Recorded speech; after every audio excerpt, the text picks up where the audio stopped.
4, 3, 2. Good afternoon. My name is Paul Sweeney. I'm the Vice President of the Statistical and Social Inquiry Society of Ireland. Welcome to this historic 175th year of meetings of the Society. The Society has met 6 or 8 times a year ever since it was founded in 1847. Even during the pandemic, we continued to meet virtually thanks to science. And this is our first hybrid meeting, us here in the Aras and you out there. Now I'll hand over to Ronan Lyons, the Secretary, to read the minutes of the last meeting. Thank you very much, Paul. The 7th and final ordinary meeting of the 174th session of the Statistical and Social Inquiry Society of Ireland was held at 4:30 on Thursday, 17th of June, online due to COVID-19 pandemic and associated restrictions on physical meetings with assistance from Trinity Research in Social Sciences. The meeting opened with Society business, including reports from its officers and the election of council. The President, Danny McCoy, was in the chair for a paper entitled A Review of 15 Years of Ireland's Corporation Tax Returns, written by Jean Aitchison and Donna Lawler of the Revenue Commissioners. The proposal of the vote of thanks was made by Aisling Donoghue of Anderson, Ireland, while there were contributions from the floor by John Fitzgerald, Paul Sweeney, Patrick Honahan and Eddie Casey. Following the discussion and responses from the author and from Keith Walsh, also of Revenue Commissioners, the President thanked those who had contributed and brought the meeting and the 174th session to a close. Thank you, Paul. Thank you, Ronan. Just to let you know that the meeting will end at 5:15, but we would like contributions from you and comments. But if you put them on the chat line below on your screen, and also you can submit them to Ronan well,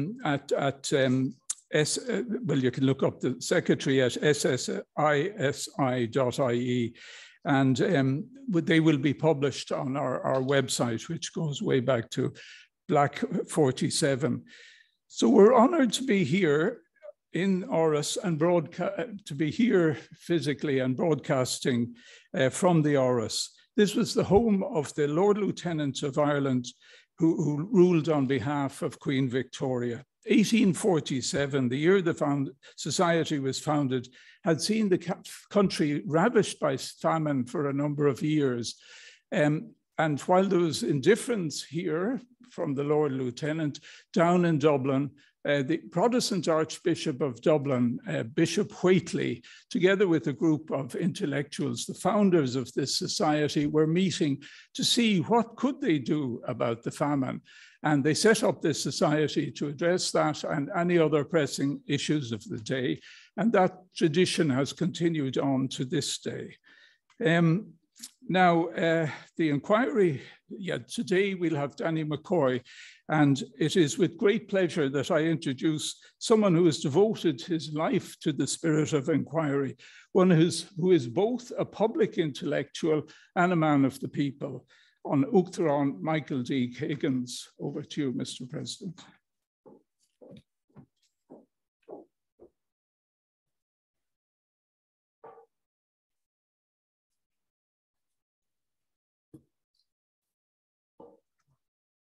An gédal sias firkin fóger o villiga Aras An Uachatarain agus sé da anri me daram go bhfuil muid ag phlé cuasaíach na meachta in order agus a gohairthe go me súla pápirtska ón Uachtarán Danny McCoy. May I, as I have just done, begin by welcoming you all today to Aras An Uachatarain and say how very happy I am to host the 175th session of the Statistical and Social Inquiry Society of Ireland. And I do want to thank Danny McCoy, President of the Statistical and Social Inquiry of Ireland, for inviting me to host today's important event, and indeed for the invitation to respond to his paper, his presidential address, to which I'm very much looking forward to hearing. As an all-Ireland learned society which analyses the major demographic, economic, labour and socio-economic changes that have taken place across legal and administrative systems and social services in Ireland, the society has been well placed and has been a well-respected source as a forum for evidence-based intellectual work and discussion since its establishment. Founded, as you have heard, in Dublin in 1847 by a group of Irish academics, clergymen and politicians, with its first president being philosopher and economist Richard Whately, about whom another day perhaps. Although initially its members were predominantly unionists of the Anglo-Irish class, who were generally speaking more sympathetic to the British administration in Ireland than with the Irish Home Rule movement from 1924 onwards, several Irish nationalists served as presidents of the Society. It was during this period of the 20s that the Society began to enroll a substantial number of senior officials from the new Irish civil service, and it thus formed a close relationship with the Irish state. It subsequently went on to provide an important platform for those who were concerned about major social problems of the day, such as the care of orphans and neglected children. For example, the key figures associated with the founding of the Irish National Society for the Prevention of Cruelty to Children in 1889 were prominent members of the Society. Sociologist Mary Daly has noted, during these early years, the reforming agenda of the Society was extensive. Changes in land law, reforming the poor law, more humane treatment for needy children, and promoting temperance. In many respects, the Society can be seen as an Irish variant of the many moral and social reform movements that were so typical of mid-Victorian England. The Journal of the Society has provided one of the few opportunities to penetrate the official anonymity of the Irish public service. Many senior civil servants have spoken more freely on crucial aspects of government policy at Society meetings than in many other public fora. The papers thus presented to the Society are generally concerned with practical problems such as crime, poverty, economic welfare, and are linked by a common concern for conditions in Ireland. Thus, the papers are often reports of the applied research that they are sourcing to inform policy and better policy making. Perhaps some of the most notable and significant aspects, most significant papers from an Irish civil service were those given by Dr. T.K. Whittaker during the late 1940s and through the 50s. Through these contributions, it is possible to trace the evolution of some of the key ideas that evolved in the 1958 publication Economic Development, which would become later popularly known as the Whittaker Report. The Society's history thus spans the closing years of the famine, the transformation of post-famine society, the years when the land question was to a degree resolved, and its history goes on to cover the entire history of the independent Irish state. Through the Journal of the Society, we can see how major issues such as immigration, poverty, and the management of the economy have been evaluated by successive generations of members, and a critique has been offered as to what is perceived as the relative success, or otherwise, of various government policies in tackling a range of issues. Perhaps there is no other single source in Ireland that provides such a comprehensive picture of social change over such a long period. The Society's several public meetings that are held each year at which papers are read allows for engaged discussion, due in particular to the open forum that precedes each paper. The proceedings that are published subsequently in the Journal of the Society allows for more widespread dissemination of papers as well as the ensuing discussions. Thus, the Society provides a unique meeting ground for discussion between decision makers in the public service, trade union movement, business, academic, and research communities. There were some contentious moments in the Society's histories too. And there were undoubtedly limits to the aforementioned freedom of speech which civil service could enjoy. Mary Daly refers in her history of the Society to an incident in 1932 during which Joseph Brennan, chairman of the Currency Commission, withdrew a proposed paper following the return of a Fianna Fáil government. From the 1960s, most of the papers presented by civil servants have tended to concentrate on technical statistical matters. Perhaps sometimes they deserve the criticism of being overly and necessarily esoteric. Though it should be noted too that often the comments made in the course of discussions following such papers were to prove enlightening as to the assumptions guiding the broad direction of government policy. The growing technical complexity of the papers read to the society, their use of elaborate econometric and statistical methods, perhaps reflects the changed orientation of the economics profession within Ireland and the increased emphasis on econometrics and quantitative methodologies that has been favoured in economic and social inquiry in both academia and policy making, and not, may I suggest, without a significant and indeed enduring intellectual cost. The question it fundamentally provokes is as to what is theory, its realm, methodology, its realm, analytical tool, amongst many questions I may leave happily to another day. Membership of the society has perhaps narrowed, becoming ever more focused on statistically minded economists and sociologists from the quantitative rather than the qualitative side of these disciplines, many of whom are employed within the public service, private business, and academia. Such narrowing is to be regretted. It was not always so. Legal professionals were prominent until the 1920s, and numerous papers focused on legal reform.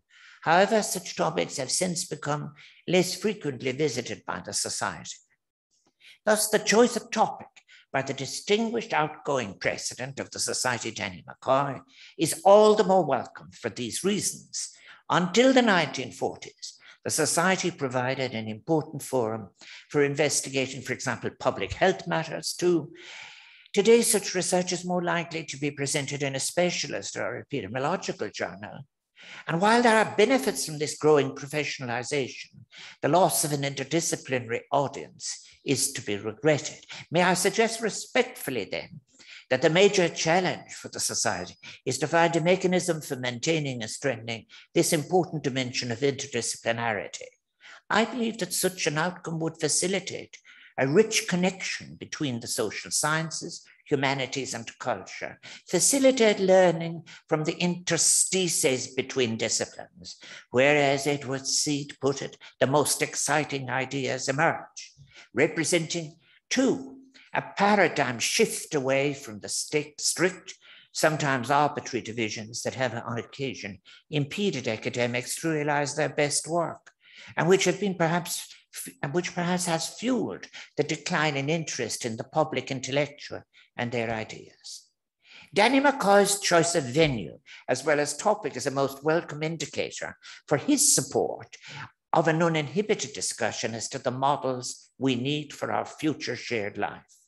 And may I conclude then by welcoming you again, all of you, to Aras An Uachatarain this evening on what is an important celebration, a celebration of the Society's 175th anniversary, but equally a celebration of the role of ideas in the public space, of evidence, of research, of the social sciences, and their potentially transformative and indeed emancipatory role in our lives. And I look forward with the greatest anticipation to Danny McCoy's presidential address and this evening's proceedings of the Statistical and Social Inquiry Society of Ireland. Bye-bye.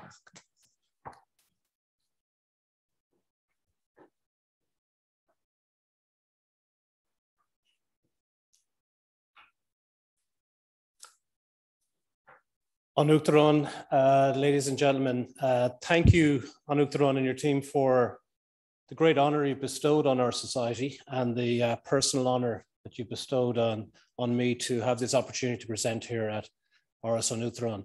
I believe in the history of the Aras, this may indeed be the first society to be so distinguished. And if that be so, then perhaps uniquely, then this is the first presidential address delivered from Aras An Uachatarain by somebody who isn't the president.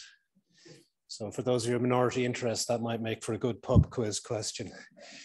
The paper I want to talk to this evening is titled Sustainable Development, Still the Opportunity for Irish Economic Policymakers. Sustainable development remains a concept easily ascribed to by populations, but deceptively difficult to effectively operationalize in the context of modern economies and societies. This paper draws upon a Barrington lecture to the Society 30 years ago, setting out the then challenge for Irish economic policymakers to both define and deliver upon a sustainable development future. 3 decades later, this paper highlights how this still remains the challenge for Ireland, as the climatic threat from human-induced greenhouse gas emissions leads to what's now been described as a virtual certain extreme environmental events arising from global warming. The United Nations Intergovernmental Panel on Climate Change, the IPCC, has found that human activity is changing the climate in unprecedented and irreversible ways.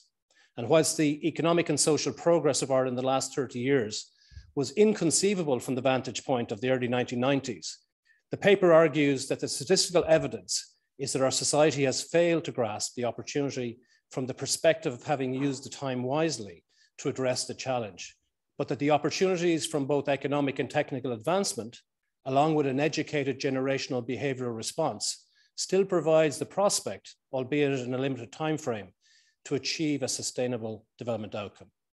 That is a précis of my talk tonight. And to take up what the President said about the society and its adaptability, I think sustainable development remains very topical, but also to the point you made about interdisciplinary. Even in the last year, we'd have brought the epidemiologists to deal with the pandemic, but also we went back to our jurisprudence history in looking at the legal. So I think the society itself has shown a sustainability, but also a developmental approach. But as an introduction, as I said, it's just a great honor to deliver this presidential address, particularly on the 175th anniversary. As the President said, it's an all-island society, continues existence since 1847, and has always strived to tackle the pressing contemporary issues of the time by aligning statistical methods with empirical policy considerations. And it's in that spirit of earnest inquiry, which was the title of Mary Daly's 150th anniversary history of the Society, that I chose the subject of my paper. The choice of paper on sustainable development was made not just given its topical relevance in advance of the United Nations Conference of the Parties on Climate Change, so-called COP26 in Scotland this year, but it also provides a 30-year arc back to the Barrington lecture I gave to the Society in the early 1990s. The title of that lecture was Sustainable Development, the Challenge for Irish Economic Policymakers. So it's with little imagination, but with significantly more experience, that the title of my current address is merely amended to insert the word still. Sustainable development in its operationalizing is the challenge for current overlapping generations within the population of Ireland. Since the 1990s, the awareness of environmental and development concerns, which were triggered in the run-up to the 1992 United Nations Earth Summit in Brazil, have at best been considered a subordinate objective to the continued primacy of economic growth as a driving objective of global communities. In the 3 decades that have passed, the concept of sustainable development has become more refined, but it remains the case that it continues to relate to the concepts of environment, future, and equity. As my University College London mentor, the late David Pearson colleagues set out in their path-breaking Blueprint for a Green Economy in 1989, we see this echoed in the United Nations developing the Sustainable Development Goals, the SDGs, within the last decade, where the mission for the Sustainable Development Goals is to create a blueprint to achieve a better, more sustainable future for all people and the world by 2030. The SDGs are a collection of 17 interlinked global goals, reflecting the wide breadth of issues that come under the concept of sustainable development. These issues range over global imperatives to alleviate hunger, poverty, inequality, to achieve stable peace, enhance educational attainment, and respect diversity, along with environmental preservation goals, which in turn come under a number of further categories related to air, water, and biodiversity. Climate action is specifically covered as SDG number 13, with the ambition to take urgent action to combat climate change and its impacts. My paper will necessarily restrict its focus on this climate change SDG, but I am conscious that a systems thinking approach to the broader sustainable development agenda requires holistic analysis on how constituent parts interrelate and work over time within larger systems, both physical, political, and social. Indeed, one of the lessons I learned back in the 1990s was not to see the economic production process as linear, with inputs into production, into outputs that are then consumed and in turn end up as waste, with little concern for feedback loops or circularity from the pollution or degradation so caused. A material balance approach, or circular economy, draws us into an understanding of the first and second laws of thermodynamics. The first law is that matter is neither created nor destroyed, but merely changes composition. The second law, that of entropy, which is the degree of disorder in a system, meaning in effect we can't fully recycle without losing energy. These are my layman's interpretations of these laws. And very succinctly, they really mean we have a limited number of resources on Earth, and in their usable form is likely to be diminishing over time. Entropy actually relates to a closed system. While Earth is not quite closed, it still receives energy from outside the system, from the sun, but we leave that aside for the moment. The interpretation of the laws of thermodynamics would then challenge the conventional linear thinking of maximizing the flow through the system, because maximizing the flow, like a measure like GDP, for instance, would be replaced by an objective of conservation of the stock of resources that we have on board a spaceship that we call Earth. And slowing off that flow would be a more optimal strategy than trying to maximize the use of our limited resources. I'll use the term ecocentric and an ecocentric perspective in my paper. And by this, I consider an ecocentric who looks at the ecological constraints as binding, whereas technocentric perspectives would see the technical capacity to push back these limits to growth provided by nature. This debate between ecocentrics and technocentrics on the growth dilemma will re-emerge, and re-emerge in the next couple of weeks, I would say, in Ireland, as the international agreements and the constraints therein become more binding. Ecocentric viewpoints would see natural capital as being non-compensatable or unsubstitutable by growth in other forms of capital. These other forms will be human, social, technical, or financial. This would constitute a strong form of sustainable development from an ecocentric perspective. My simple categorization here is that technocentrics will ascribe to a more weak form, whereas various forms of capital are considered substitutable for each other. And that includes substitutable for natural capital. Just take a simple example to illustrate. A country may find a fossil fuel resource right now, like an oil field. As a non-renewable or exhaustible resource, this would be a strong form would recommend that the resources remain untapped. Whereas in the weak form, we might consider that the pollution damage from the fossil fuel extraction and its use is capable of being compensated by investing the financial resources from its sale and its proceeds used to invest in the country's human capital stock through education and training, and or into its social capital by funding social welfare or pension schemes, for instance. The last decade has seen an emphasis on the so-called ESG agenda. This covers environment, social, and governance issues. The ESG agenda is sustainable development redux within a corporate business context. The environment heading covers aspects like circular economy, material balance, decarbonization, resource efficiency, biodiversity, recycling, and waste. The social heading covers aspects of human rights, labor rights, health and safety, diversity and inclusion, skills and talent, ethical sourcing and trading, community engagement and access, and responsible marketing. The governance heading covers aspects of compliance, reporting, tax transparency, business ethics, data protection, and cybersecurity. And these lists are not exhaustive, but capture the diversity and, more tellingly, the complexity involved.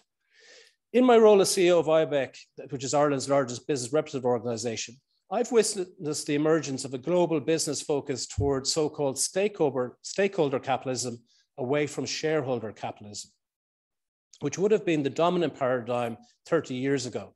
Indeed, in 1970, Milton Friedman's exhortation that the business credo should be the business of business is business, and that the single objective should therefore be shareholder value maximization, is still largely the default position. ESG concerns, while factored in additively, are still subordinate in most cases to the financial metrics of corporate sustainability or going concern objectives. However, the nascent shift in thinking towards stakeholder values being maximized are challenging this dominant shareholder paradigm.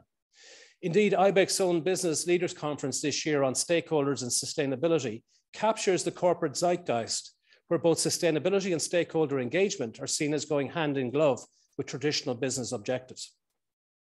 The other global pendulum swing over recent decades with relevance to the concept of sustainable development is collectivism. Collectivism is a reaction to the period of individualism that has extended over 4 decades across the Western world.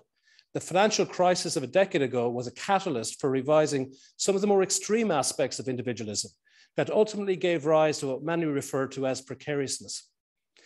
Whilst precariousness may refer to the social and governance aspects of ESG, workers' rights and data protection will be examples, it clearly captures the environmental dimension too. The stakeholders in environmental terms may be considered as cross-jurisdictional, particularly so in the context of Ireland's post-Brexit shared island initiatives. It is far too short-sighted to think that the jurisdictional borders of this island will determine the spillovers and some of the great challenges of our time. The sustainability of our shared natural environment and co-joined energy, food production and waste systems gives tangible expression to this mutual interdependence. The European Union, as part of the international environmental agreement set out in Paris in 2015, aims to substantially reach a net zero carbon union by 2050, with an intermediate target of reducing greenhouse gases by 55% of 2018 levels by the year 2030. This intermediate target constitutes a near doubling of the output ambition outlined just 3 years ago. Given the costs of abatement are non-linear in that they will increase significantly for greater percentage reductions, the costs will significantly be more than doubled. Post the disruption from the global COVID pandemic, there is also less time to 2030 to achieve the target. So whilst the benefits of swift action are also potentially non-linear, the test now is to do more at significantly higher costs and with less time. So it certainly falls under the title of challenge. The public discourse, such as it is, appears to firmly focus on mitigation with less emphasis on adaptation than was the case 30 years ago. Discussions on what forms of sustainable development have still, in my view, yet to be articulated. What trade-offs are acceptable and, crucially, correctly valued? These valuations and trade-offs and the consequent opportunities of transition to a net zero carbon world will depend on whether an ecocentric or technocentric viewpoint is dominant. So my paper is broken down into 3 phases. I examine the recent past looking back the past 30 years, then assess where we are in the present day, while concluding on what prospects for the future might hold, and how a future presidential address to the society might judge how wrong I got it in this earnest inquiry.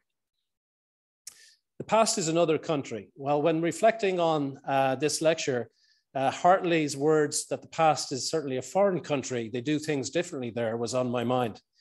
In 1990, when I first joined the Economic and Social Research Institute, the existence of our society and the topic of environmental economics were a revelation to me. The first revelation was the society itself. My office at the ESRI offered me the opportunity to witness a group of senior academics meet regularly early evenings after work in the then Institute Director Kieran Kennedy's office. On inquiring, I was told it's either the Council of SSISI, which I'd never heard of, or the Board of Directors of Home Farm Football Club, which I had. Both meetings seemed to significantly overlap on membership, but another great personal mentor and legendary statistician, Dennis Kniff, put me on the path to SSISI today. Home Farm's fortunes appear to have been not as sustainable since, unfortunately, but I don't think my choice of company mattered. The second revelation was the guidance of another SSISI president, John Fitzgerald, which was really to delve into the deep end of the environmental agenda, of which at the time I knew precisely nothing. My familiarity with the scientific periodic tables was stretched as I quickly learned what sulfur, carbon, and ozone were about, and identify their symbols too. As the Irish government in 1990 held the then European Community rotating presidency, with the lofty ambition of it being declared a green presidency, there was plenty of interest in the work that John and I were undertaking on topics like acid rain, nitrate pollutants, and carbon pricing. Our joint work on energy sustainability and the potential double dividends from carbon taxes within a macroeconomic model felt like being at a knowledge frontier, particularly as the UN's Earth Summit in 1992 brought many research requests, which could best be summarized as, what's all this environmental stuff about? Perhaps some things remain constant. The Irish economy and society were also remarkably at different stages of relative development to other nations in the early 1990s, with conversations on jobless growth and rising greenhouse gas emissions and pollution alongside the age-old emigration patterns. The remarkable economic growth turnaround story and the development of the rising population, employment, and wealth is well documented. But my focus here is on how the concept of sustainable development failed to advance in lockstep. What surprises me is the past may indeed be another country, if not quite foreign, but that the issues of the 1990s as captured in my Barrington lecture are still germane. The first IPCC report in the late 1980s was certain that the natural greenhouse gas effect was already keeping the Earth warmer than it otherwise would be. Emissions resulting from human activities were substantially increasing the atmospheric concentrations of the greenhouse gases, like carbon dioxide, methane, and nitrous oxides. The main greenhouse gas, water vapor, was substantially enhancing global warming. And based on certain models in the 1990s, it was expected that the average pace of increase in global mean temperature during the next century would be about 0.3 degrees Celsius per decade. And this would arise under a business as usual scenario. This was expected to increase global mean temperature by 1% above 1980 values by 2025. Land surfaces were expected to warm more rapidly than the oceans. The oceans were acting as a heat sink and so delayed the full effect of the greenhouse effect. The report considered that the global mean surpluses and air temperatures had increased by 0.3 to 0.6 degrees Celsius over the previous 100 years. Evidence that the Earth was increasingly warming since the 1970s was again evidence in this report. But interestingly, prior to the UN Earth Summit, first one in 1972, the concern then was the Earth may indeed be cooling. Whilst the numbers and model sophistication has changed, the statistical probabilities of warming sound remarkably like today. The 1990s consideration of climate change response strategies presented formidable difficulties for policymakers, as they do now, with great uncertainty in respect to how effective specific response options would be in actually averting potential climate change. Another uncertainty common to then and now is in respect to the cost effects on economic growth and other economic and social implications of particular response options. The degree to which options are viable will also vary depending on the region or country involved. For each country, the implications can be specific to the options, will also depend on the social, economic, and environmental context they take place in. So new policies were clearly identified as required back in the 1990s. All sounding familiar to today, so indeed the past may not be that foreign after all. Environmental objectives can be pursued through regulations or by market-based economic instruments, the latter through their encouragement of flexible selection of abatement measures to encourage innovation and the development of improved technologies and practices for reducing emissions. Market-based solutions frequently offer the possibility of achieving environmental improvements at lower costs than through regulatory mechanisms. It was conceded then, as it is now, that market-based instruments only wouldn't be applicable in all circumstances. Factors were considered as potential barriers to the operation of markets in achieving environmental objectives included information problems, which can often cause markets to produce less effective and unfavorable environmental outcomes. Existing measures like subsidies for heavy polluters and institutions, which encourage individuals to behave in environmentally damaging ways, were other forms of market failures. Property rights that lack the characteristics of universality, exclusivity, enforceability, and transferability give rise to long identified problem outcomes in the overuse of natural resources in what's known as the tragedy of the commons, or more accurately, the tragedy of open access. We also see externalities arise where too much pollution occurs, and so on. Governments were encouraged back then to undertake accelerators and coordinated research programs to reduce the scientific and socioeconomic uncertainties to improve the basis for response strategies and measures. The progress over the decades were not consummate with the challenge. Developing countries need additional resources, particularly to promote efficient use of energy resources, the development of cleaner renewable energies such as biomass, wind, power, wave, or solar sources for utilization, but also require those resources for better utilization of forest management and agricultural techniques. Facilitating the development and transfer of clean and safe technologies were also highlighted as crucial from developed to developing nations. The science of global warming was still considered in the early 90s to be contested, and the statistical models used had greater unknowns and greater uncertainty embedded than they have now. The impact of clouds, for instance, on the albedo effect was one such contested factor as whether the clouds absorbed or reflected heat. The inherent limitations and our ability to estimate future rates of population, the future levels of economic growth, and individual behavior responses, including what technological innovation and the factors for determining, were always going to be crucial as to how the next 30 years were going to pan out. But indeed, what we saw real great differences in some of those predictions. The greenhouse gas emission story in terms of sustainable development remains, I contend, to be still fairly unsophisticated. These inherent difficulties meant that the IPCC statements on global warming were much less assertive in the early 1990s than they have increasingly become since. By 1994, the United Nations Climate Change Framework Convention was set up with the first conference of the parties, COP1, meeting in Berlin in 1995.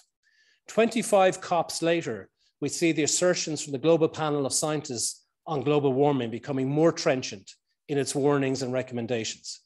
But even midway through this epoch of time, the Stern Review in 2006, under the chairmanship of Sir Nick Stern of the London School of Economics, addressed the economics of climate change. The Stern Review concluded that having assessed a wide range of evidence and using several different techniques to assess costs and risks, there was a simple conclusion. The benefits of strong and early action far outweigh the economic costs of not acting. The view appeared to have widespread and building support in 2006, but still, that there was still time to avoid the worst impacts of climate change if this strong action was taken. That climate change could have very serious impacts on growth and development, with the costs of stabilizing the climate being significant but manageable. Delay was considered to be dangerous and much more costly. Whilst action on climate change was required across all countries, it need not cap the aspirations of growth of rich or poor countries. So the Stern Review of 2006 stated that a range of options existed to cut emissions, that strong, deliberate policy action required to motivate take-up, and climate change demanded an international response based on a shared understanding of the long-term goals and an agreement on a framework for action. The momentum for action in 2006 was palpable. The success of the United Nations Millennium Goals on poverty demonstrated that countries acting globally around a shared purpose could yield remarkable results. But the great financial recession of 2007 to 2011 appears to have relegated the global climate response once more. The Paris Agreement under COP21 in 2015 appears to have put the target ambitions back on track, with 191 countries signed up to the targets for keeping mean global temperature well below 2 degrees Celsius on pre-industrialized levels, with a preference to limit it to 1.5 degrees Celsius. In contrast to the 1997 Kyoto Protocol, the distinction between developed and developing countries is less distinctive under the Paris Agreement, possibly reflective of more convergence in economic development globally. In Ireland, the trajectory of our greenhouse gas emissions between 1990 and 2019 have risen from approximately 54 million tonnes in 1990 to a peak of 71 million tonnes in 2001, with an oscillation around an average of 64 million tonnes since. There is no clear downward trend, despite the international commitments. Many sectors have been remarkably stable without any discernible downward trend, apart from waste, industrial processes, and residential. Transport, however, has been the most substantial increase, doubling in emissions, whilst agriculture, despite much public comment, been actually quite stable if rising slowly, despite the really strong increase in output. Economic output during the period trebled. So say that again, it trebled, but yet we see from the greenhouse gases that they were remarkably stable. This is a huge decoupling of greenhouse gas emissions from our economic activity.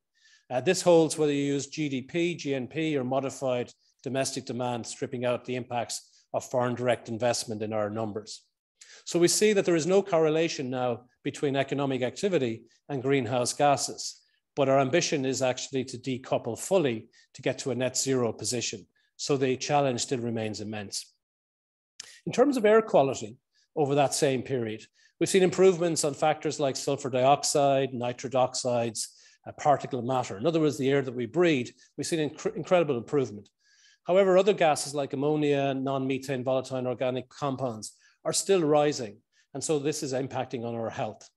After years of steady improvement, water quality in Ireland is in decline, primarily due to nutrient pollution. These air, water, and indeed reduced biodiversity trends are putting Ireland's image as a clean and green land at risk. Just moving to the present as an opportunity. The latest 2021 IPCC report has found that human activity is changing the climate in unprecedented and irreversible ways, with warnings of increasing extreme heat waves, droughts, and flooding, and the goals of keeping global temperature rises beneath 2 degrees Celsius being missed if carbon emissions or greenhouse gas emissions more generally cuts do not take place in the coming years. The IPCC report was described by the UN Secretary General as a code red for humanity under all the greenhouse gas emission scenarios considered by the scientists involved. It certainly moved on from the 2006 Stern report. The target of keeping these temperatures will be below 1.5 or 2% will both be broken this century unless substantial greenhouse gas cuts take place, and soon.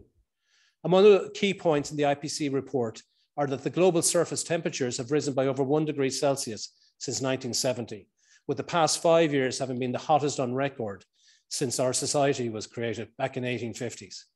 The recent rate of sea level rise has nearly trebled compared to the period 1900 to 1970. And there is now 90% likelihood that human behavior is the main driver of the global retreat of glaciers and decrease in Arctic sea ice since the 1990s.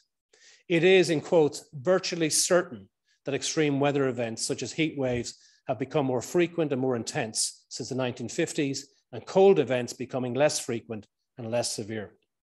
In Ireland, the Climate Action and Low Carbon Development Act of 2021, signed by An Uachatarain in July, means that Ireland is now legally required to achieve net zero emissions by 2050, but also to achieve over 50% reduction by the end of the current decade. The Act provides a framework to meet Ireland's international and EU commitments. The immediate target of making a 50% reduction by 2030 is challenging because of a reduction of 7% per year. It is also, though, an opportunity to transform the economy to create new jobs, protect the natural environment, and build a greener and fairer future. So the policy environment has been significantly improved in the last 30 years by the establishment of both the Environment Protection Agency, the EPA, and the Climate Change Advisory Council. The EPA is responsible for protecting and improving the environment as a valuable asset for the people of Ireland. It plays a key role in environmental regulation, provision of knowledge, and advocacy for the environment. The Climate Change Advisory Council is an independent body tasked with assessing and advising how Ireland is making the transition to a low carbon, climate resilient, and environmentally sustainable economy by 2050. Both entities help focus climate action as a primary objective for Irish society. Indeed, the hearings by the Parliamentary Joint Oireachtas Committee on Climate Change and the Citizens' Assembly have been notable additions to public discourse in the last decade as well. Media coverage in Ireland, like in other societies, remains modulated in highlighting dramatic weather events to drive awareness, while having to compete with unregulated social media commentary of dubious integrity, providing some interesting insight. Robbins in particular provides some interesting insights on the media and climate change interactions in Ireland specifically in the last year. The Irish economy has been dramatically transformed over the time span that this paper is addressing, but in the last decade in particular has witnessed spectacular economic growth. Since 1990, the Irish economy has benefited from the peace process on the island, by the establishment of the common euro currency, the integration and enlargement of EU member states, and the Celtic Tiger population and economic growth spurt. Despite the fallout from the global financial crisis from 2007-2011, Ireland has experienced the most remarkable growth predicated on corporate intangible asset migration into Ireland, which has more than doubled economic activity while substantially increasing disposable incomes and wealth positions. Ireland has been catapulted to the top of global wealth tables, an inconvenient truth for many, both domestically and internationally. But against this backdrop, there's accumulating evidence that indicates climate change awareness and concerns have also increased globally. This will be consistent with Kuznets' environmental hypothesis that as societies become increasingly affluent, environmental awareness increases. A recent 10-year panel data study confirms that the generation gap about climate beliefs shows that younger people care more about climate change than older people. The study, taken over the period 2009 to 2018, used a panel data of 56,000 New Zealanders and tested two beliefs. The first, is climate change real? And the second, is climate change caused by humans? And this differs between the age cohorts. There are 12 five-year birth cohorts spanning those born between 1936 and 1995. And the results are interesting because they confirm the generation gap in the average, that is the mean or the intercept, climate change beliefs, but not over time. The increase or the slope is the same regardless of age. So the generation gap occurs because older cohorts started from lower initial belief levels around 2009, but all age cohorts increased their belief levels at similar rates over the last decade. And these results were not qualified by respondents' gender. There's no gender difference. So the findings offer hope for collective action that bridges efforts across generations, and indeed might be a prelude to a collective consciousness about global climate change, given the high educational attainment levels, particularly in countries like Ireland. The Irish government is expected to propose a series of carbon budgets covering 2 5-year periods, 21 to 25 and 26 to 2030 in the coming weeks. The world-leading Science Foundation Ireland Research Centre on Energy, Climate and Marine, MARI, notes that both carbon budgets aim to reduce emissions by 51% relative to 2018 by 2030. MARI considers the options in trajectories towards that final target. And the big choice is between early or delayed action scenarios. The initial starting level will substantially be determined by the role of land use change, and forestry. This sets a binding commitment for each EU member state to ensure it is accounting for emissions from land use that are entirely compensated by an equivalent removal of carbon dioxide from action in the sector involved. It is an offset or a no debit rule in accounting terms.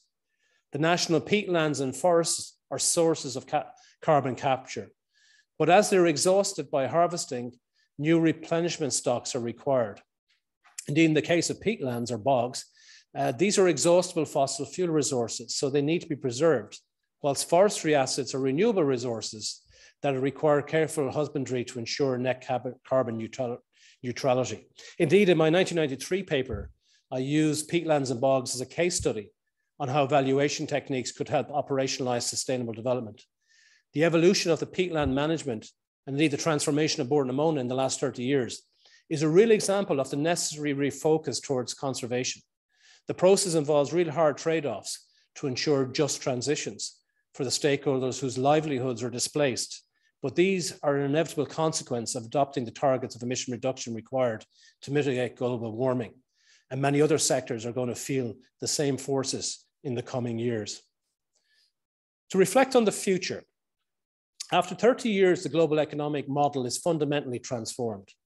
More people live on Earth, and they do so in better economic conditions and in more peaceful, stable political environments than at probably any point in history. This is a remarkable achievement. Indeed, from trusted sources like our World in Data, relied on by the UN, World Bank, and the major publishing and broadcasting institutes would attest to that statement. Pinker, in his book in 2018, argues that life has been getting better for most people, not everybody, unfortunately, but most people, by using 15 different measures of human well-being to support this argument, with the most obvious being the uncontroversial fact that statistically, people live longer and healthier lives on average than ever before in history. But against this kind of Panglossian interpretation that everything is working out swimmingly, the world has never appeared more vulnerable to risks facilitated by technology and the advances in technology, in terms of pandemics, cybersecurity attacks, or climate change-induced disasters. So the threat from global warming remains contested in some quarters, but nothing like the skepticism which existed in the early 1990s. The scientific and statistical evidence amassed in the last 30 years is far more incontrovertible. It's far from incontrovertible, I should say, but appears very compelling. The IPCC results appear credible from empirical evidence. But the one experience that I've personally come to appreciate is that truth is not the most important characteristic in environmental politics. Credibility is. It is what is believed that is important, and we might expect people to act upon their beliefs. The last decade has rocked our collective faith in sources of truth from the explosion in the internet and social media. Credibility in global warming hypothesis has grown dramatically in the last 30 years. Believing there is a problem to be tackled is but the beginning. The multitude of pathways and scenarios in addressing the problem makes for a complex problem to solve. As Irish climatologist John Sweeney, who happened to be the discussant on my 1993 lecture, has recently commented that research capacity and capability, aided by greater statistical computing power, has enabled greater clarity on what future climate scenarios are available to us. The research of MARI in particular is noteworthy in its excellence in this domain. But as Sweeney points out, Ireland is not identified internationally as showing leadership in pushing for increased mitigation ambition, even within the EU. But he is seeing a social consensus on climate change shifting, led, he says, by the youth and the NGOs to move beyond science and economics to a higher plane. I don't share that assessment. I share the optimism, but not the assessment. While the younger generational awareness is substantial, I don't believe we have moved beyond either the science or the economics, if by moving beyond infers we accord either sufficient focus and understanding to both. By not fully appreciating the interplay of science and economics in our society, we limit our capacities to address the trade-offs between the generations and socioeconomic groupings that are necessary for operationalizing sustainable development objectives. Reflecting on the last 30 years in Ireland, on the progress towards a sustainable developed focused society, I offer the following observations. The lack of binding and enforceable targets with a full societal appreciation of the enormity and the hard trade-offs involved has meant that progress has been uneven at best. It's not been a spectacular failure, as some more ecocentric commentators would suggest. Instead, most key statistics of progress over the lifetime of our society are now at a historic high point. Enormous social and economic progress achieved in reversing population decline from immigration, through creating world-class living standards and quality of career opportunities, supportive social protection nets, enlightened global mindsets within the population are evidence to this. The decoupling of the greenhouse gas emissions from economic growth has been significant, but the challenge to go further by halving emissions within a decade and to be net zero carbon within the next 30 years is daunting. But the technological progress of the last 30 years must offer us some confidence. The challenge is not so much the technical know-how, but rather the societal know-what. Slogans and trite virtue signaling from all sectors of society reveal an ignorance of the task at hand to achieve sustainable development. The strong form of sustainable development, which collapses quickly to stating mitigation, not adaptation, is always and everywhere the only outcome, is one such limitation. That offsets in other jurisdictions are somehow morally repugnant when emission reductions is best done where the economic costs are least, and by facilitating investment and technology transfer into developing countries to compensate those nations to achieve their other societal objectives. The other limitation is to see that natural capital is always superior to human, social, and technological capital. All of these things in turn compound the problem rather than alleviate it, and actually pushes us off the path of solution. If prediction must be made, and it's best not to do so about the future, however, if we must, I do have one prediction. If a technocentric perspective does not form part of the response to our global climate challenge, a pure ecocentric one will certainly deliver a dystopic outcome, dividing not just nations, but socioeconomic and intergenerational groups within nations. As Ireland embarks on a post-COVID pandemic, post-Brexit decade, the challenge of sustainable development is still the challenge for policymakers, be they economic or not. Lest I end on a negative note for posterity, I remain optimistic that sustainable development challenge can be met, but perhaps not in the initial short timescale the IPC recommends. But with human ingenuity and solidarity, every anthropogenic problem can be tackled. Every epoch through time teaches us that with sufficient statistical and social inquiry, most challenges can be overcome.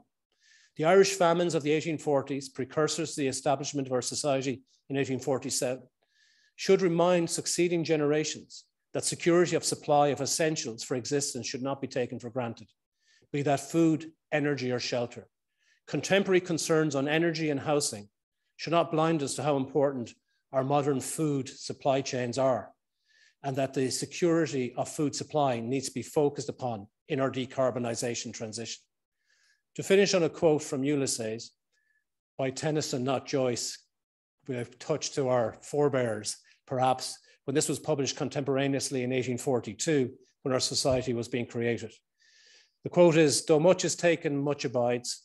Though we are not now that strength in old days, moved earth and heaven, that which we are, we are.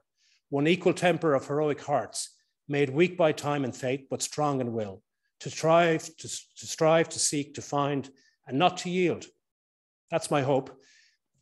The decision makers in the business, public service, trade union, academic, and research communities, as An Uachtarán said, are uniquely coming together in this society, that they continue not to yield in its social inquiry, informed by statistics on topics of interest for our future generations over the next 175 years and beyond.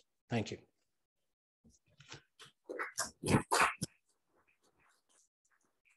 Thank you very much, Danny. And I call upon the President, Michael D. Higgins, to propose the vote of thanks.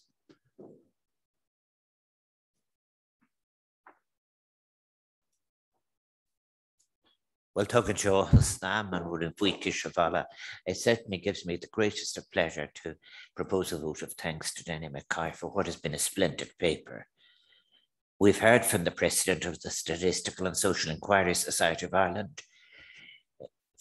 I think what has been a marvellous paper, he gave it the title, Sustainable Development Still, the Challenge for Irish Policymakers. And it was, I believe, a tour de force. It revisited his previous groundbreaking paper of almost 30 years ago, the one for which he was awarded the Society's prestigious Barrington Medal. And may I add, that was at a very young age.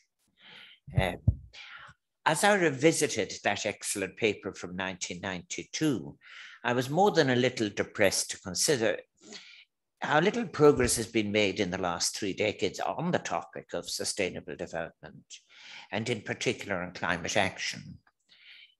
It's a concern he shares to some degree.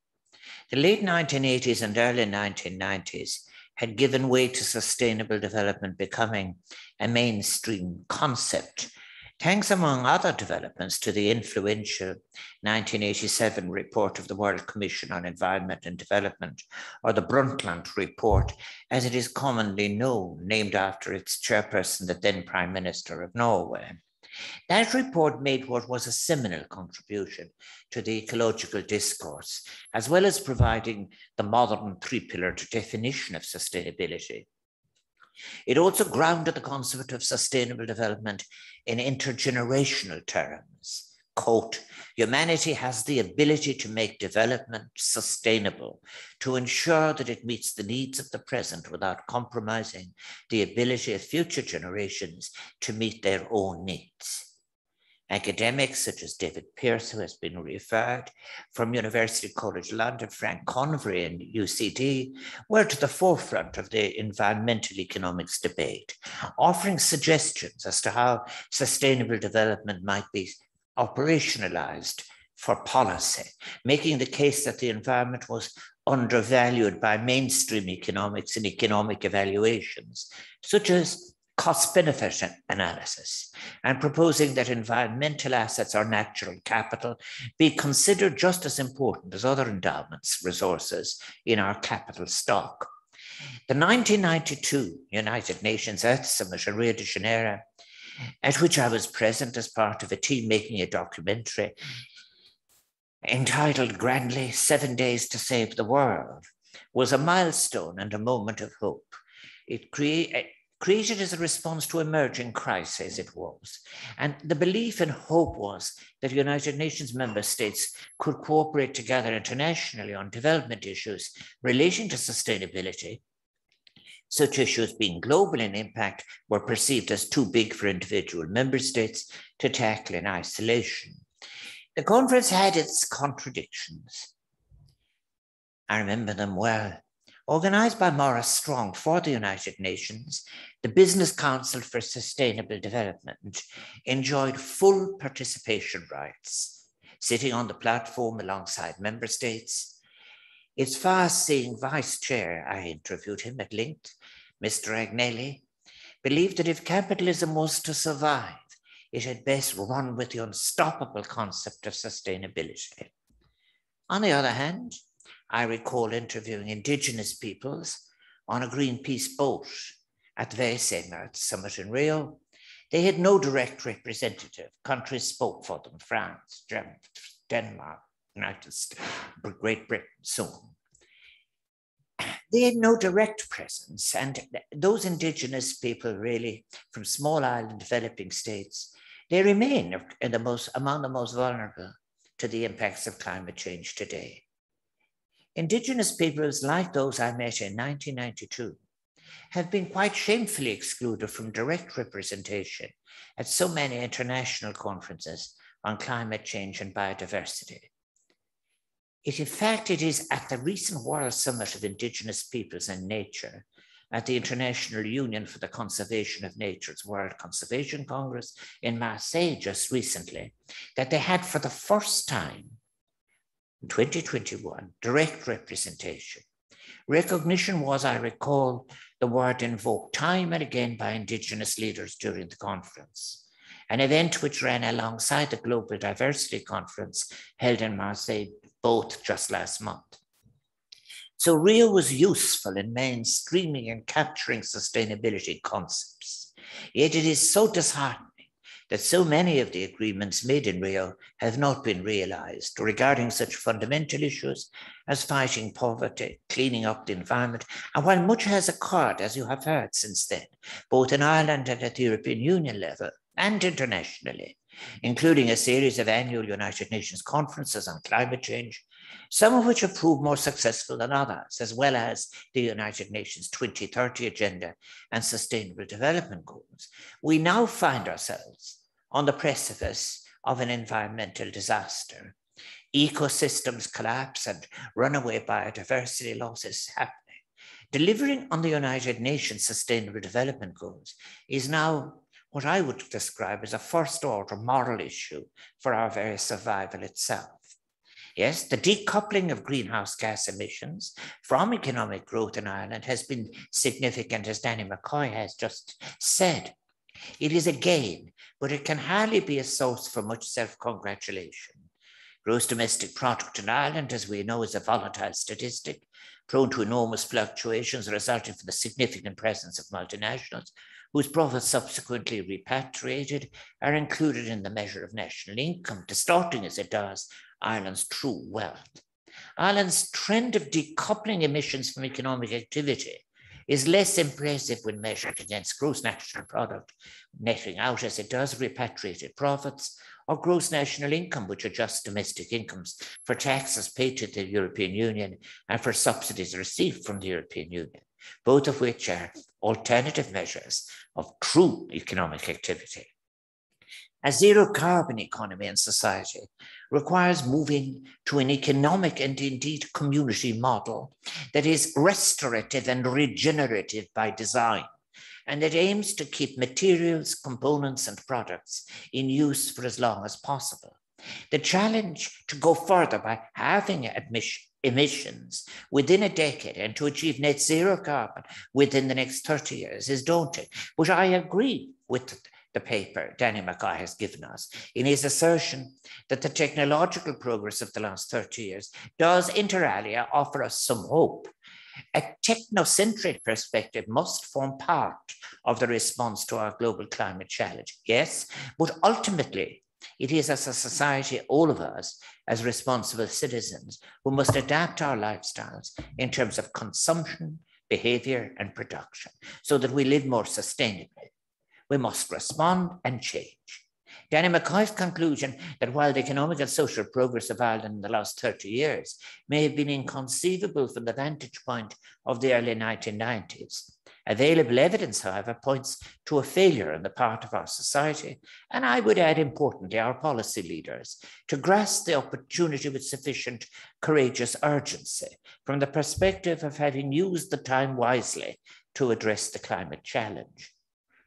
However, I'm anxious to offer today, this afternoon, a positive contribution to the debate, and I must attempt to avoid the temptation to fall into any Adorno-esque sense of despondency, although I am tempted. For example, while however late, it is heartening to see the legitimacy of the neoliberal market fundamentalism that is near exclusive faith in the efficiency of markets, in the superiority of markets over government intervention. We've had a little of it, in the ability of markets to self-correct, and in the market's ability to deliver political freedom, now being challenged by even those international organizations in whom trust was perhaps naively, or worse still, calculatedly placed by nations for the achievement of communal welfare. Such organizations as the OECD is at the vanguard perhaps now, and now seeking a new approach. Multilateral bodies seem to have accepted that we need a fundamental and radical paradigm shift, not just in relation to economics, but in terms of our very way of living.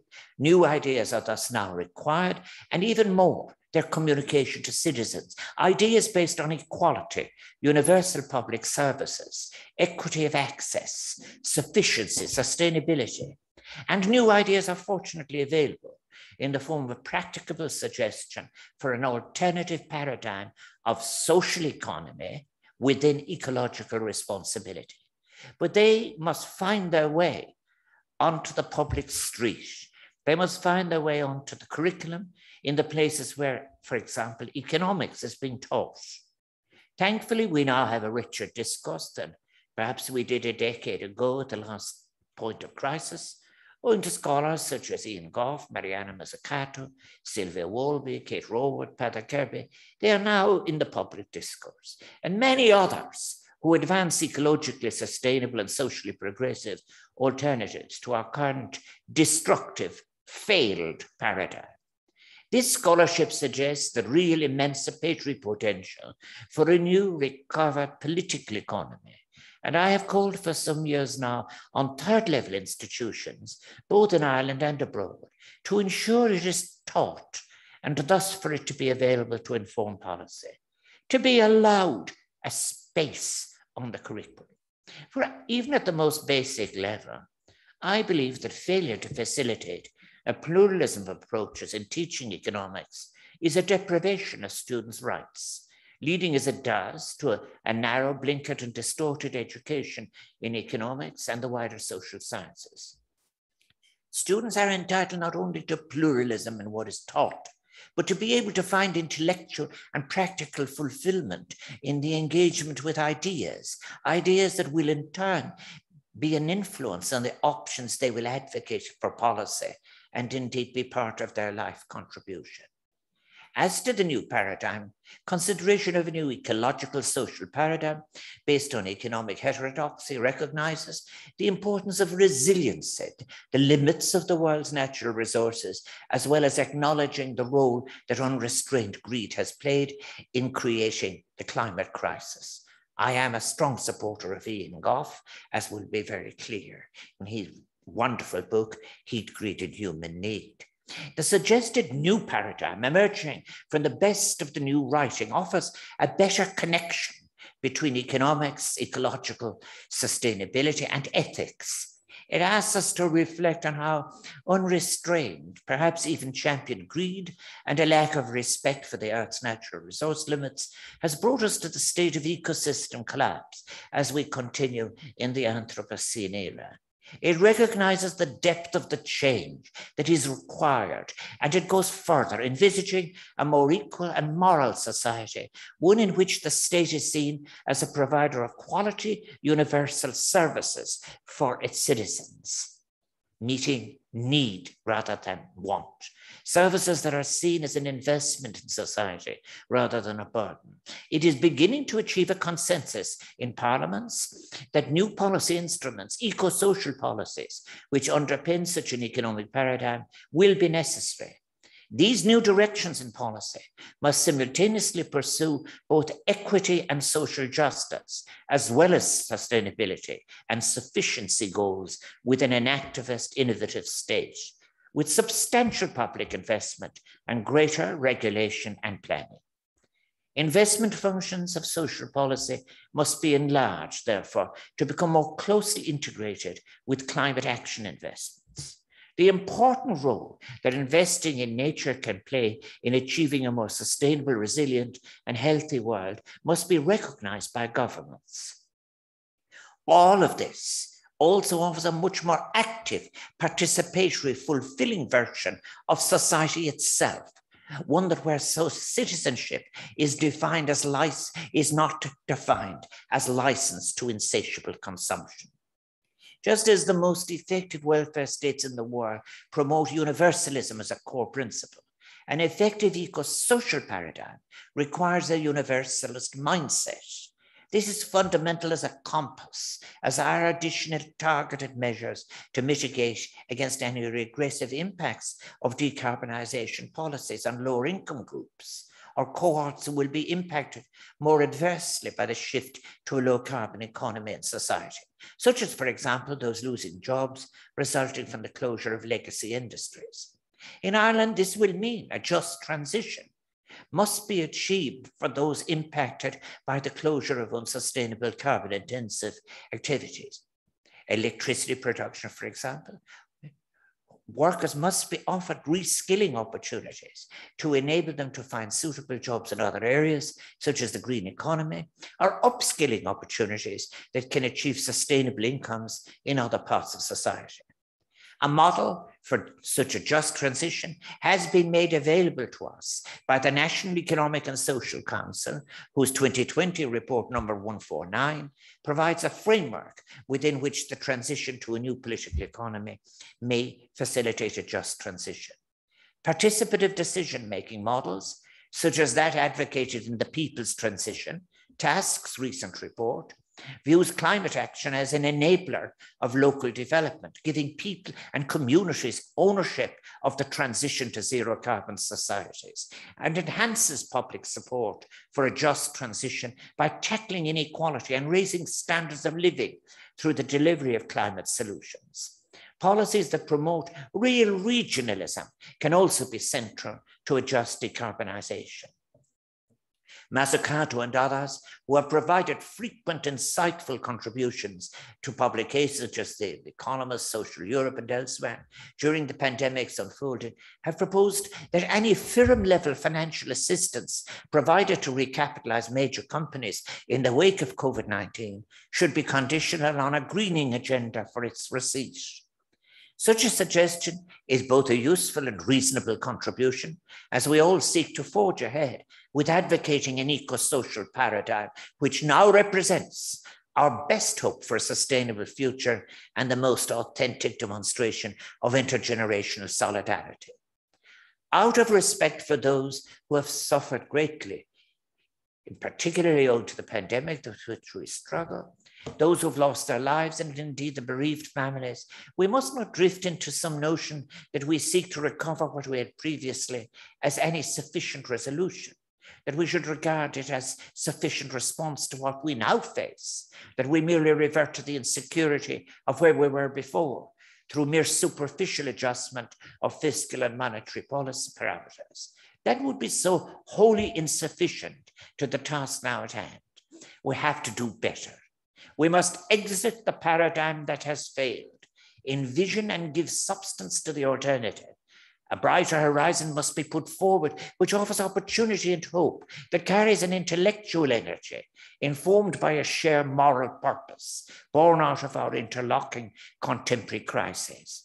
We also need, it has been suggested by a diversity of scholarly and spiritual thinkers and writers, a new social contract.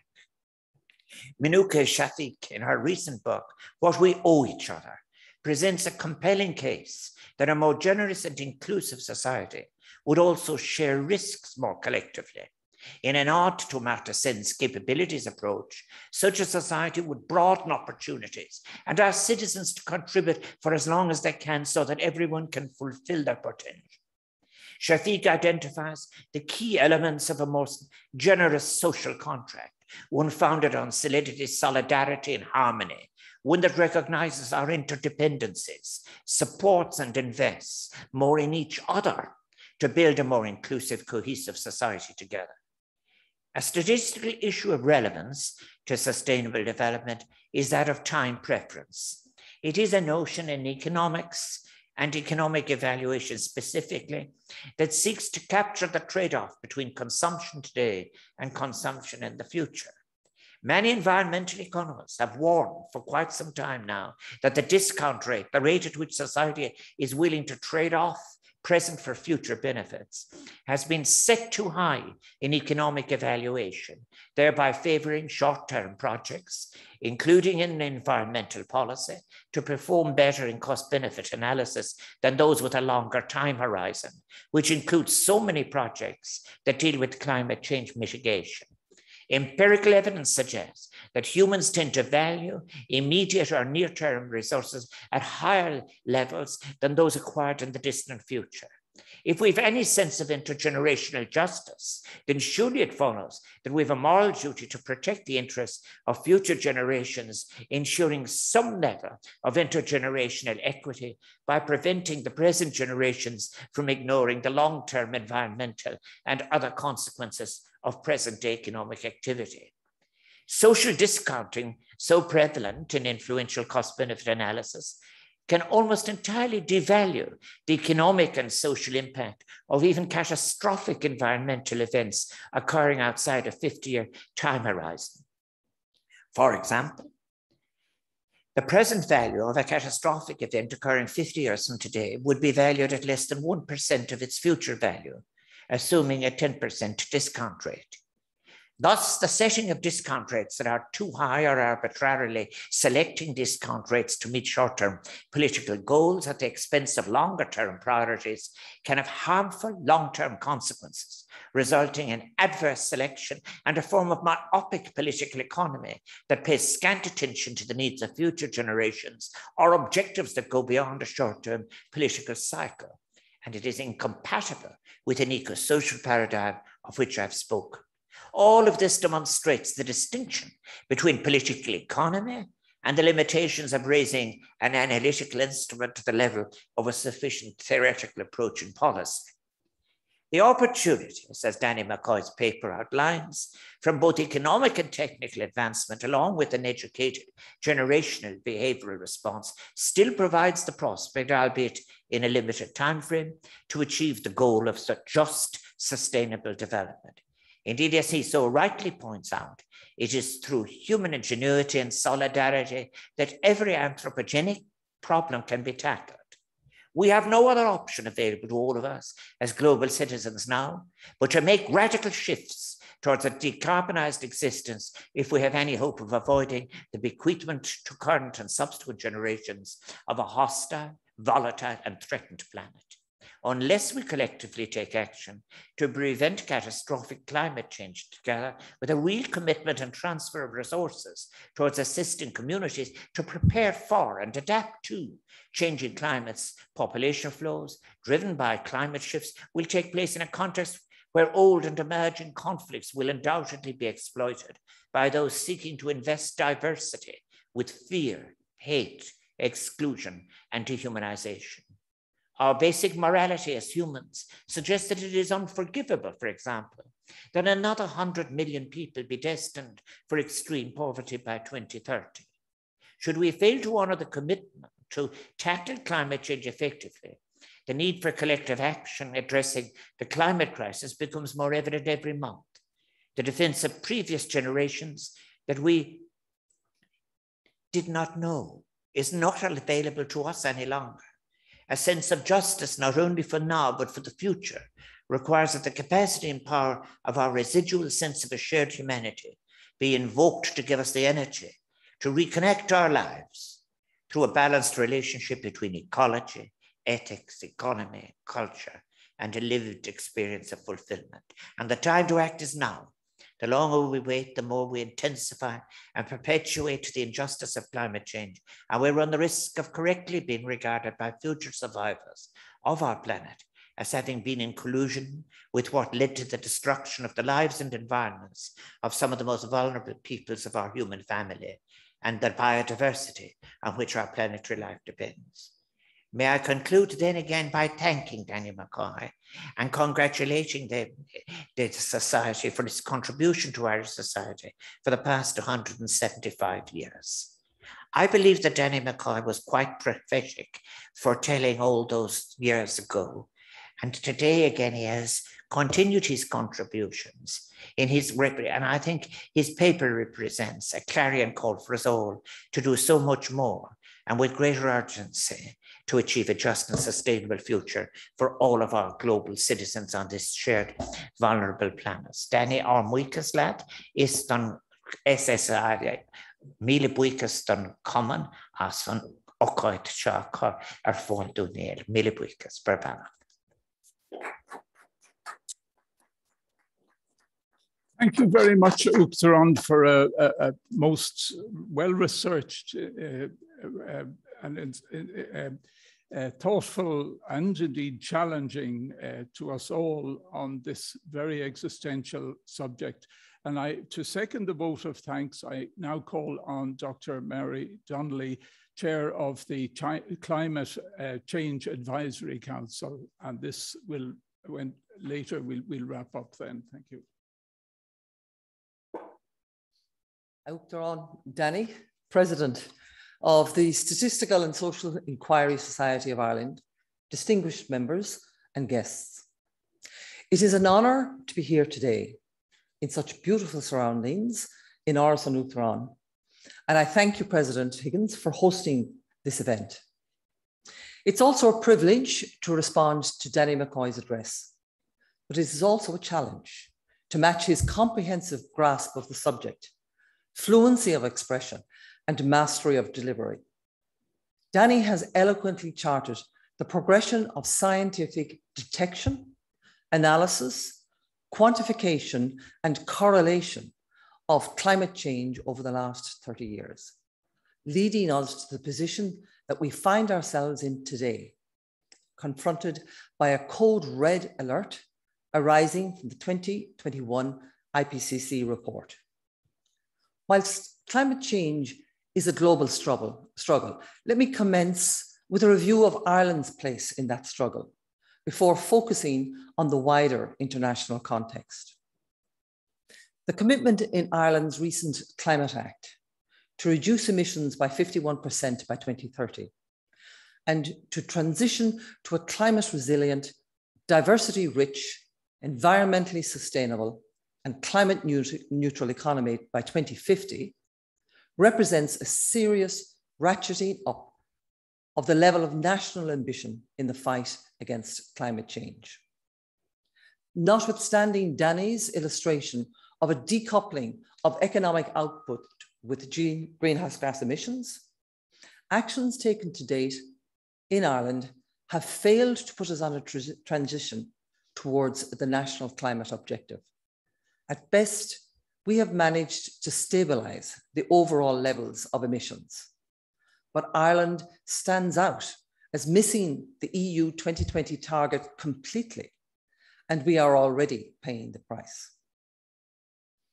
A recent Eurobarometer survey showed that 81% of Irish people, compared to 78% of EU citizens, considered climate change to be a very serious problem. As Danny pointed out, Professor John Sweeney sees the social consensus on climate change shifting, led by the youth. And Ireland has one of the highest shares of youth in its population. Indeed, the young people of Ireland are correct to be concerned, as per capita emissions in Ireland are more than 12 tonnes of CO2 equivalent per annum, compared to the EU average of 8. If this level were to be applied to the rest of the world, we would already be at 3 degrees warmer. Concern, however, over climate change does not seem to translate into enthusiasm to combat it. The recent Irish Times Ipsos poll showed a high degree of public resistance to many of the potential climate action measures. Clearly, the task for government will be to win over the public's scepticism and to convince voters that changes are worthwhile to reduce emissions and avoid the worst predictions of global warming. The Climate Act presents a vision of how our decarbonisation efforts can enhance well-being of people through improved health, clean air, water, biodiverse environment, boost their prosperity and resilience, and contribute to intergenerational and international solidarity. This narrative now needs to be reinforced at all levels of government. And at the same time, of course, it is important to be transparent about the possible adverse impacts of climate action and the need to strengthen solutions to address these. Danny addressed the options of pursuing environmental objectives through regulations or by market-based economic instruments.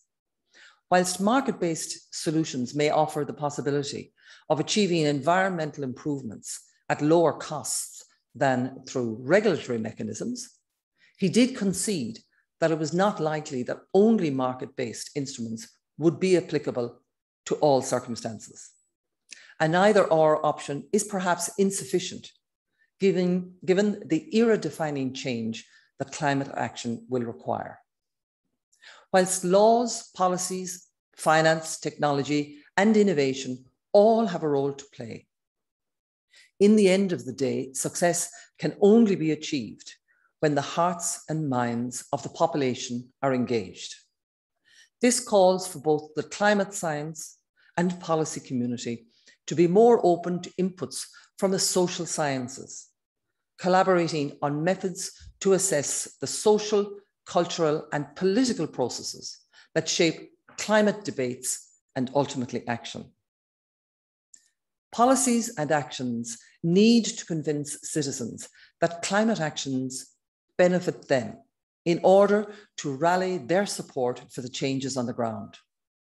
This includes the projection of a positive vision for a better society and a natural environment, alongside clarity on how the distributional impacts of climate policies will be managed from the outset, and how climate action can strengthen social cohesion.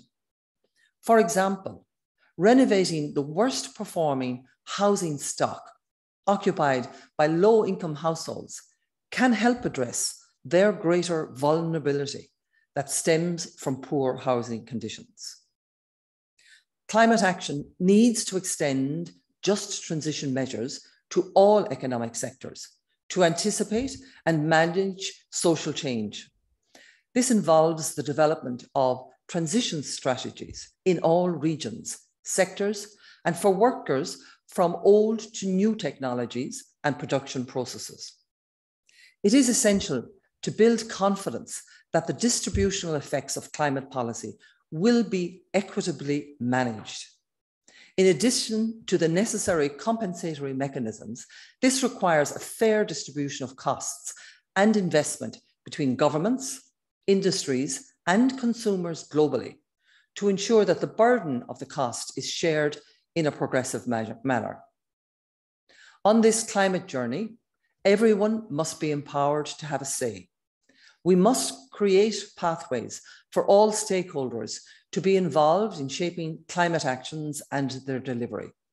The inclusion of local and regional actors in shaping social climate plans will help to achieve a better representation of public interests.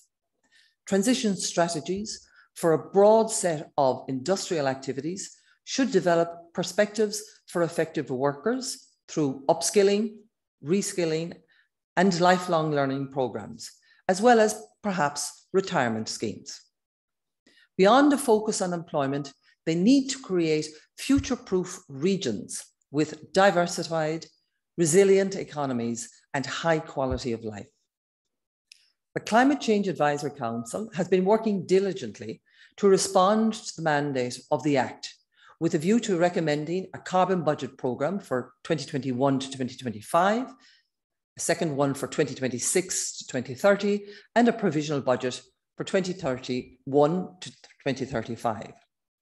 Here, I would like to join Danny in noting the excellent research being conducted in Ireland and express great appreciation for the research capacity and capability, aided by greater statistical computing power, that has enabled clarity on what future climate scenarios are available to us. To the excellent modelling done by Marie at UCC Cork, I would add the expertise of Teagasc and that of the University of Limerick, which have informed the calculations of the CCAC. This modelling illustrated the quantity of greenhouse gases that would be emitted in a range of different pathways, leading to the overall 51% target by 2030. The analysis indicates that while different sectors will transition at different rates, the overall range of pathways to achieving the target is really very narrow. However, full and successful delivery of the ambitions in the Climate Act would position Ireland as a leader and enhance our existing reputation as a small nation punching above its weight in contributing positively to global peace and sustainable development. Climate change is increasingly perceived by world leaders as a top-tier geopolitical issue with far-reaching implications for the future of the global economy, international cooperation, and foreign security.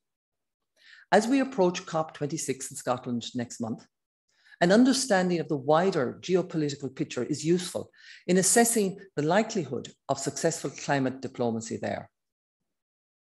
Despite some recent signs of progress, insufficient cooperation on COVID-19 and global recovery has sustained tense geopolitical relations and an uneven global political context. Throughout 2021, developing countries have continued to signal frustration with the slow progress by wealthier nations to take sufficient action on vaccine equity and global recovery. Commitments to reallocate UN special drawing rights, and indeed the joint US-EU commitment to vaccinate 70% of the globe by September 2022, have signaled emerging progress. However, the delivery of these initiatives will fall largely into the latter part of 2022. The consequence for climate action is that insufficient financial firepower and fiscal space to support developing countries in their climate transition will be available. These unfortunately limit countries' confidence to raise their climate ambitions ahead of COP26. While multilateral spaces remain open as prominent platforms for major global powers, fragmented bilateral or plurilateral approaches are dominating multilateral activity, creating new diplomatic challenges. As Danny suggested, a global trend towards precariousness is evident, with the financial crisis acting as a catalyst for revising some of the more extreme aspects of individualism. However, at the national level, the trend is arguably more opportunist.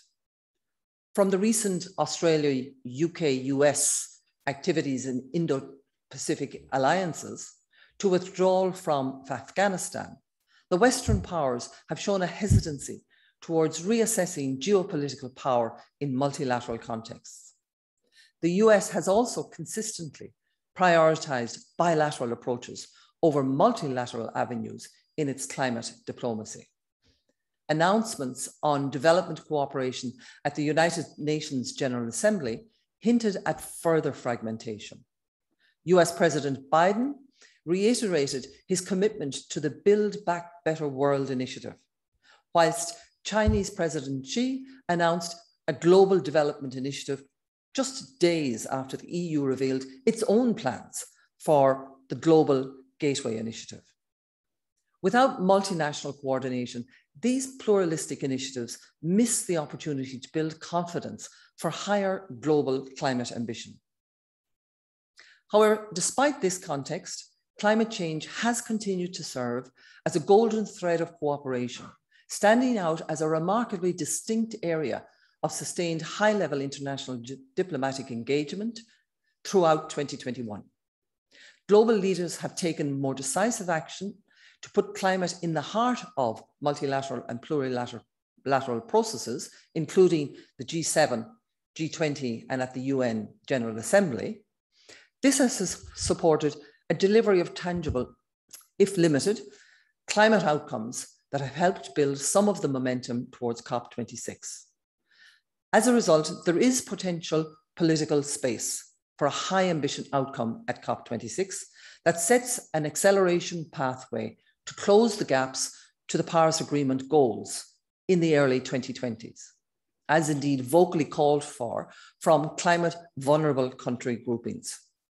Such an outcome would cement the role of climate cooperation in sustaining faith in multilateralism, establish confidence in climate cooperation as a key lever in easing geopolitical rivalry, and help restore trust in relations between developing and developed countries. At the same time, the current global energy crisis, which has seen a sharp rise in energy prices worldwide, represents a potential wildcard for COP26 that could either make long-term decisions on climate action more domestically unpalatable and see an uptick in fossil fuel use this winter, or reinforce the narrative around the benefits of a diversified energy portfolio for building economic resilience.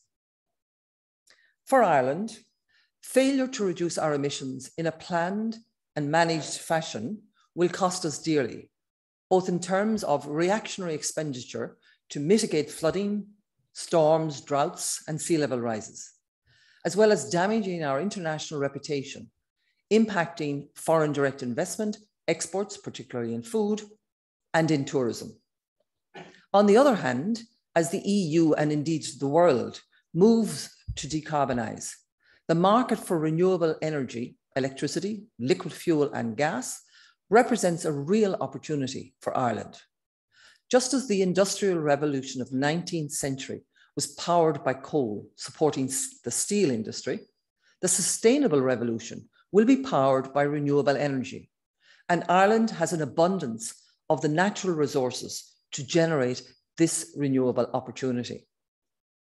The economic potential is clear, but perhaps more importantly for society, the opportunities are decentralized, sharing development and economic activity with our coastal and rural communities. Longer term, unlocking the potential of our seas through floating offshore wind and marine energy potentially pushes Ireland into the big league. Our European neighbours who do not have access to such resources are already in contact. We can play our part in aiding others to decarbonise. However, this will require a strategic approach to be developed. A planned and organised garnering of this potential is essential. Are we going to produce electrons in the form of electricity or molecules as hydrogen? Can we move up the value chain to really push to decarbonise fuels such as sustainable aviation fuel? How do we ensure that Ireland, and particularly its citizens, also reap rewards from this natural bounty? These and many other questions will need to be addressed as we go forward. Can I suggest to the Society's president that this presents an exciting possibility and even a requirement for a holistic, ecocentric, stroke technocentric perspective, as opposed to in opposition. The people of Ireland have demonstrated an extraordinary capacity to take on daunting challenges and win through in the last decade: the financial crisis, Brexit, COVID. This sustainable development challenge will not be easy. It will require an unrelenting effort across government, industry, communities, and individual households. It will not be done in a day, but it can be done and will deliver a better and indeed a greener Ireland. Thank you very much. Thank you very much, Dr. Donnelly, for a very interesting contribution, and I wish you well in your very important task advising the government, but it's up to the government to do things. And to people watching in, send your comments to the Secretary at SSISI. It's on the website, and I will finish up now by thanking An Uachatarain for hosting our 175th start of our year of papers, and also to Danny for an excellent paper, and lastly, and yet again, to Dr. Marie Donnelly for her thoughtful paper as well. Thank you all very much, and good evening.